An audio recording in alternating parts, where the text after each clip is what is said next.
जय श्री कृष्ण। राधे राधे। आपका भक्ति कथा चैनल पर स्वागत है।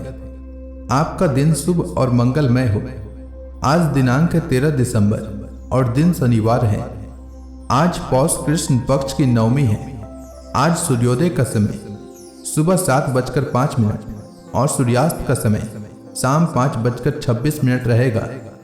ब्रह्म मुहूर्त सुबह 5:16 से सुबह 6:10 तक रहेगा और अभिजीत मुहूर्त रहेगा सुबह 11:55 से दोपहर 12:36 तक। वही राहु काल रहेगा सुबह में 9:40 से सुबह 10:58 तक। आज आइए सुनते हैं पौष मास कथा श्रृंखला में भगवान के भक्त गोवर्धन की कहानी।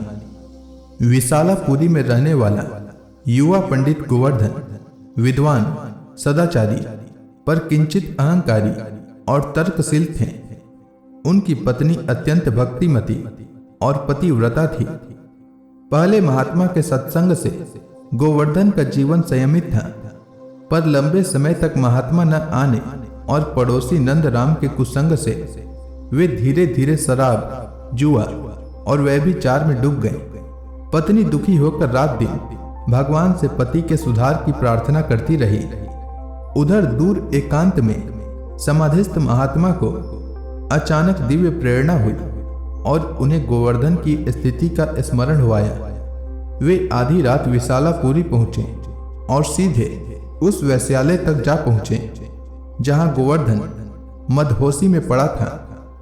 महात्मा का तेजस्वी दर्शन पाते ही गोवर्धन का अहंकार और मद टूट गया। वह रोते हुए उनके चरणों में गिर पड़ा।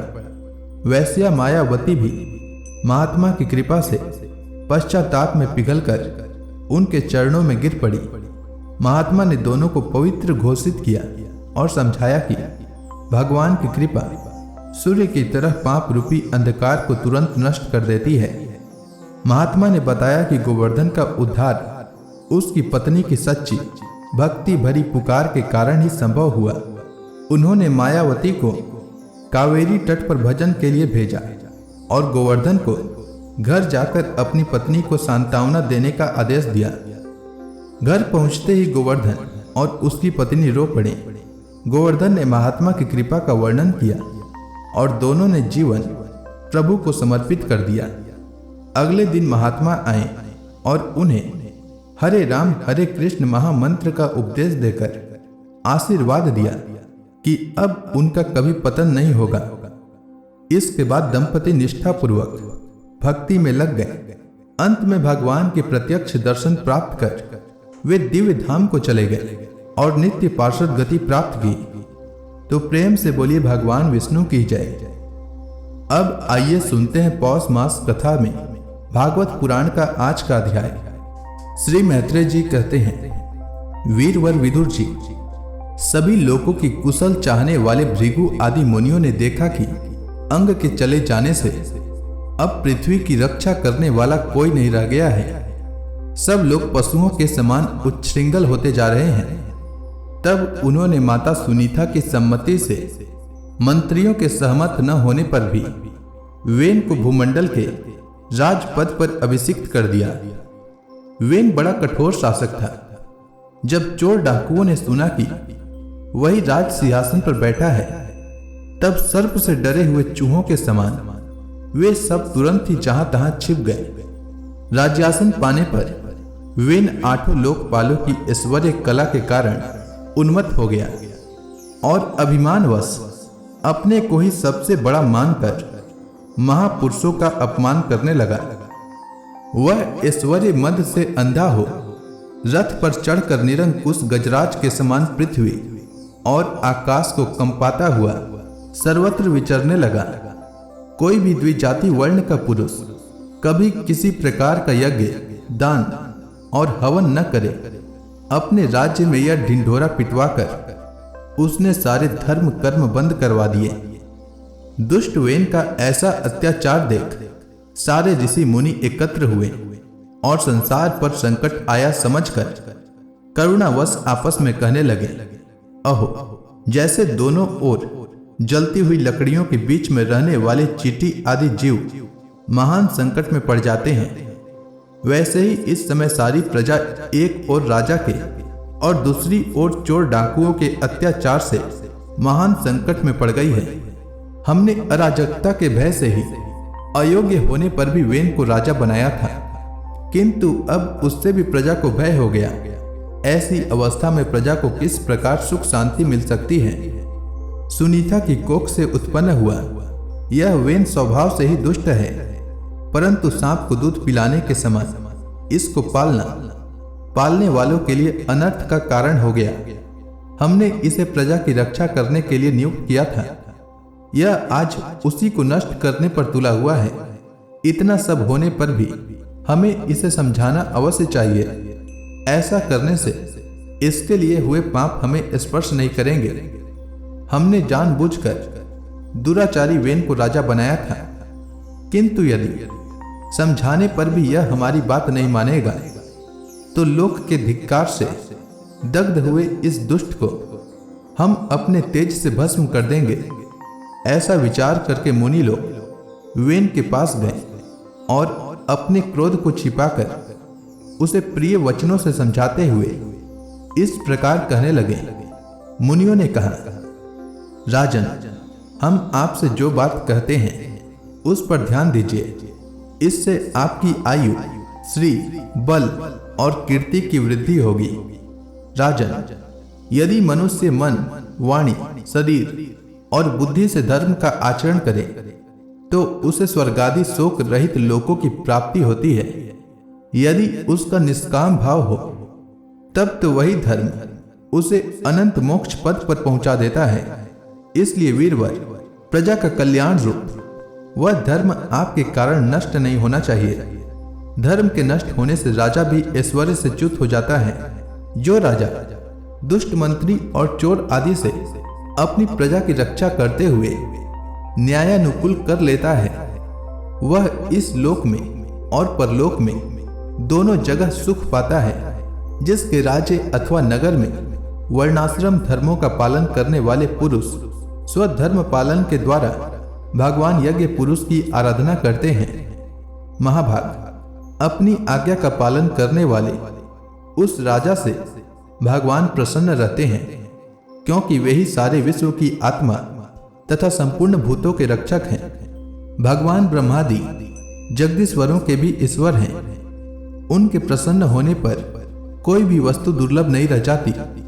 तभी तो इंद्रादि लोकपालों के सहित समस्त लोग उन्हें बड़े आदर से पूजो फार समर्पण करते हैं। राजन, भगवान श्री हरि समस्त लोक, लोकपाल और यज्ञों के नियंता हैं। वे वेद त्रयी रूप, द्रव्य रूप और तपः स्वरूप हैं। इसलिए आपके जो देशवासी आपकी उन्नति के लिए अनेक प्रकार के यज्ञों से भगवान का यजन करते हैं, आपको उनके अनुकूल ही रहना चाहिए।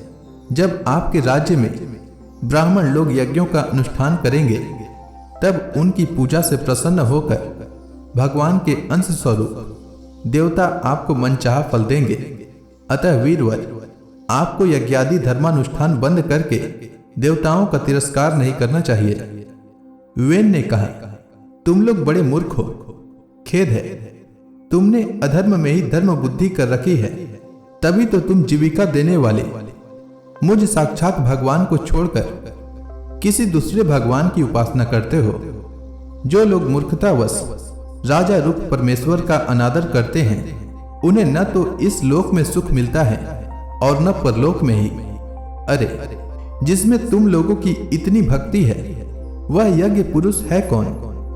यह तो ऐसी ही बात हुई जैसे कुलटा स्त्रियां अपने विवाहित पति से प्रेम न करके किसी पर पुरुष में आसक्त हो जाए। विष्णु, ब्रह्मा, महादेव, इंद्र, वायु, यम, सूर्य, मेघ, कुबेर, चंद्रमा, पृथ्वी, अग्नि और वरुण तथा इनके अतिरिक्त जो दूसरे वर और शाप देने में समर्थ देवता हैं, वे सब के सब राजा के शरीर में रहते हैं।